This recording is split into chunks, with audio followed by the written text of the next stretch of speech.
with the Dragons, Jason Nightingale. Jason, your first year on the Academic Team of the Year. Congratulations. Thanks, yeah, it's very exciting. Obviously, we've got a lot of good candidates at our club, and Ben Cray and Dan Hunt, Michael Wayman that have won the award before, so following in their footsteps is a big privilege. Tell us a bit about your studies and how you found it so far.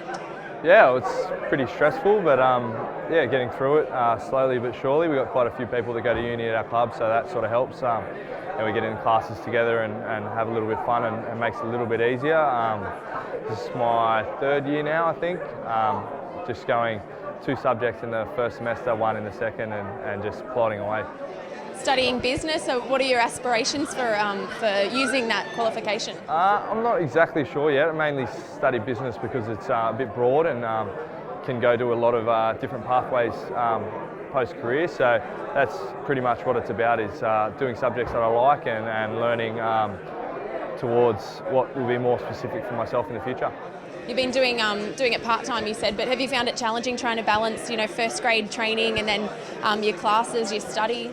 Yeah, it has been pretty challenging, but the Graduate League program has been great for us in helping organise that side of things, and it makes it takes a lot of the stress away from it, making sure that you're on time and things are, if you can't make it, they're able to write things up for you and help you manage it with that. So yeah, without that it would be extra trouble, but the Graduate League really helps us achieve results and get subjects ticked off.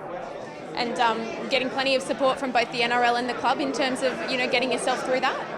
Yeah, exactly. They've been pretty good. Our club's been good for a number of years. Ben Cray was studying before these programs were around, and yeah, it's awesome to get the backing of the NRL in your club when it goes towards education, and we're really lucky to have that support, and I think it is a very important part of making sure that we do balance rugby league with study or whatever it is that you want to do outside of footy. How do you find the attitude of players coming through now in terms of knowing the importance of study outside of football? Yeah, I think obviously NYC has done a great job for that. We're a few seasons into that now, and the no work, no play initiatives that they come up there have done a great job. They've forced people that might have been, I remember back when I was in under 20s, I was last year before it turned into Toyota Cup, and I was a bit slack and more focused on footy or hanging out with friends than taking for granted what I had around me. Mm-hmm. So I guess it's good for the young guys to have you here doing, challenging yourselves as well, because you're kind of setting an example for them for the future.